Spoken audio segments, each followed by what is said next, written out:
Konnichiwa, motherfuckers! What's up? First episode of Taupe with the new format. We're only talking about one anime today, and that anime is a damn important one. That is Akira, the famous Katsuhiro Otomo film from the 80s. And I watched it for I guess the first time would be fair. I have seen the first, I'd say, third of it before. But I remembered none of it because it was a few years ago. And so I was really excited to finally actually come back and give the full movie a watch. And I liked it quite a bit. The main thing I'm going to dive right in here. And the main thing that I really, really liked about this movie, and it's what everybody talks about when it comes to Akira, is that this movie is fucking gorgeous.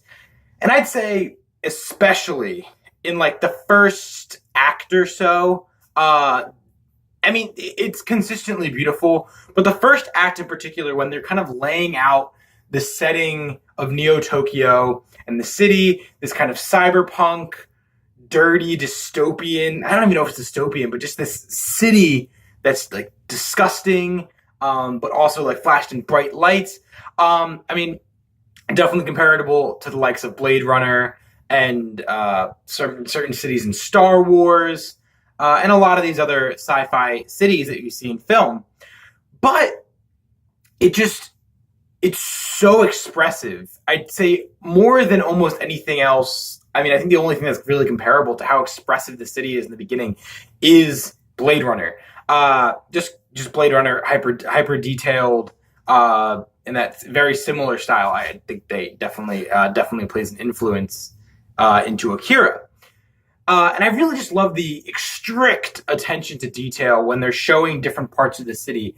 There'll just be a shot of a random stairwell that doesn't really play any point to the plot. Nothing's happening there, but just the hyper detail on the trash and the people that are just chilling there. There was a shot when I was watching this movie when they were at the high school, and there's just a panning shot of them leaving the building. There's just a kid curled up on the ground because it's a trashed school for delinquent children, and this kid's just sleeping on the spot. Maybe because he doesn't have a house to go back to. Maybe he's just taking a nap. Maybe he's on drugs.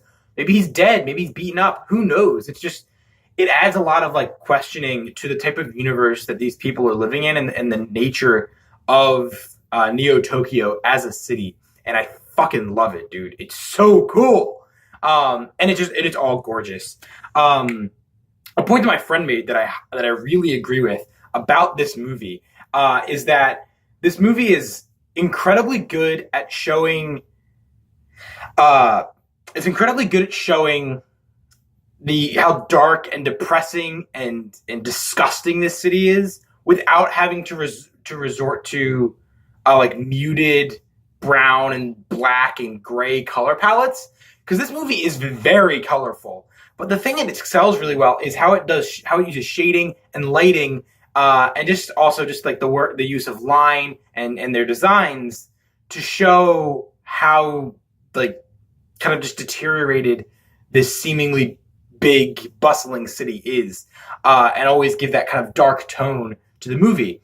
But it also, what it allows for, using this darker tone, it allows characters like Kaneda to shine when he's on his red motorcycle, with his red clothing. Same thing with Tetsuo's red cape later on in the movie. And so, red obviously stands out as a color in the film. Also, another point that my friend made that I definitely will not take credit for, but I definitely agree with, and I think it's a really cool observation to make about the film. And just on an aesthetic level, this film is beautiful. Now, in terms of the story, I would have to say it's fascinating, but it's not captivating. I guess is the way I would describe it. The interaction of let me see.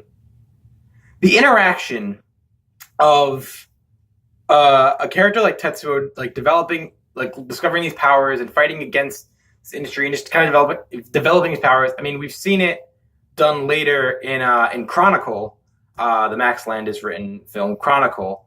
Did he direct that? I don't remember. doesn't matter. And so I was familiar with that before seeing this movie, and I do think Akira explored it better. But I do think it's just, I think because I've seen it before and it's been replicated in other smaller ways, as well as just kind of the scientific government, the suppressing of powers, the hiding government secrets, all of that are things I've seen before. But what this movie does really well is kind of blends them all together in this world that is in itself immersive. Like I said, due to the hyper detail and the attention that's put into creating a city that feels like it exists is outstanding. And I think that really helps for pushing the story along. Because like I said, it's nothing new to me. It might have been newer for the time, but it's nothing new to me. Most of the things talked about in this movie are things that I've explored in other storytelling mediums and in different films and shows and whatnot and books before. But like I said, the the world building and the development and art all blends together to fit in this story and push it forward in a really clever and incredible way that really makes it a really fascinating watch, even though the story itself, like I said, isn't captivating. Though I would say the thing that really stuck out on somewhat of a narrative level, but it's more of a world building level, I'd say, than narrative, is the kind of interactions of these punk kids and these biker gangs that go to this deteriorated school. That I find super fascinating. I'm really into kind of like the cyberpunk, the cyberpunk, the character of a cyberpunk. These kids that live in this shithole city, that are kind of degenerates, tossed away by society, that just do nothing but ride around on their bikes as a gang and fuck shit up and cause fights. I find that incredibly fascinating because it does say something about the world they're living in. And that's even expanded on through the cult of Akira and how the government plays a part in this, and the colonel and the kids with the psychic powers, how that all plays into Akira as well, because this city is built on the foundation of the Akira incident, where everything was destroyed and then rebuilt back up, and clearly it wasn't done well. We also see the executive board of the city that is all in it for their money and their own financial gain, as we see with the one character that Ryu is working for, the one executive board member with his suitcase of money and whatnot. And so all of these come together to create a really fascinating world. And like I said, though it didn't captivate me that much, I still thought it was a really enjoyable watch. Every moment was just beautiful to look at. Some of my favorite individual moments of something happening on screen that I've seen for Taupe have happened in this movie. And I mean, it's easily the most beautiful movie I've watched so far. I think it's going to be hard to beat. I mean, there were a couple Robot Carnival shorts that kind of stuck out, but they don't come close to Akira. And that's really all I have to say about Akira. I didn't want to make this too long-winded of a video, just so that even though I have this new structure, I don't want to make it just as long as the old videos. But I think I've said my piece about Akira. And so with that, I'm going to wrap up this episode of Taupe. The next episode is going to come out on Friday, and we've got another relatively popular movie we're watching for that one. And so we're going to watch Jin-Roh. And I'm excited to check that one out because it's another one that I've heard a lot of good things about, but I haven't seen myself. And with that, I will catch you all later. Sayonara!